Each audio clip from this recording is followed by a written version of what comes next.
Hello అండి. ఈ chicken కర్రీని చూసారు? చూస్తేనే నోరు ఊరిపోతుంది కదా. ఎప్పుడు బిర్యానీలు పలావ్లు అని కాకుండా ఒకసారి బగారా రైస్ తో ఈ చికెన్ కర్రీని ట్రై చేయండి, మీకు ఖచ్చితంగా నచ్చుతుంది. ఇంకా ఆలస్యం చేయకుండా ఎలా చేయాలో చూసేద్దాం రండి. ముందుగా కావాల్సిన ఇంగ్రీడియంట్స్ అన్ని ఇక్కడ డిస్ప్లే చేస్తున్నాను.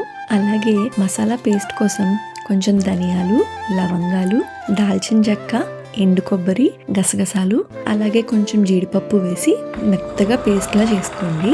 ఇప్పుడు ఒక పాన్ లో కాస్త ఆయిల్ వేసుకుని, ఆయిల్ వేడయ్యాక కొంచెం జీలకర్ర అలాగే పచ్చిమిర్చి చీలికలు వేసి వేగనివ్వండి.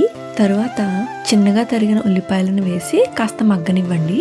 ఉల్లిపాయలు కాస్త వేగిన తర్వాత కొంచెం ఉప్పు అలాగే పసుపు వేసి ఉల్లిపాయలు బాగా సాఫ్ట్ అయ్యేదాకా కుక్ చేయండి.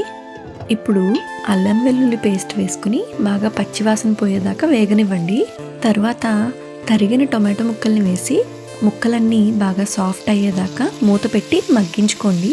నేను స్టవ్ని మీడియం ఫ్లేమ్లోనే ఉంచానండి. ఇలా బాగా మగ్గిన తర్వాత శుభ్రం చేసి పెట్టుకున్న చికెన్ అంతా వేసి బాగా కలుపుకొని మూత పెట్టి చికెన్లో నుండి వాటర్ అంతా వచ్చేదాకా కుక్ చేసుకోండి.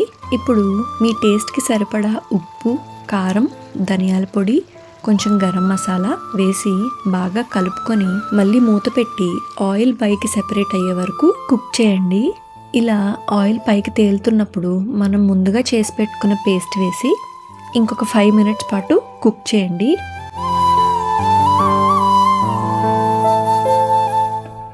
ఇలా గ్రేవీ దగ్గరకు అయ్యాక లాస్ట్లో మీకు నచ్చితే కొంచెం చికెన్ మసాలా అలాగే కరివేపాకు, కొత్తిమీర వేసి మూత పెట్టి ఇంకొక 2 minutes పాటు లో ఫ్లేమ్లో వదిలేయండి.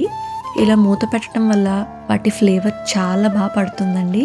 అంతే అండి, చాలా సింపుల్ అండ్ టేస్టీ అయిన చికెన్ కర్రీ రెడీ అయిపోయింది. ఇది బగారా రైస్తో చాలా బాగుంటుంది. ఒకసారి ట్రై చేయండి.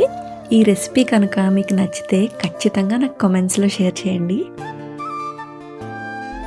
Thank you for watching. Please subscribe.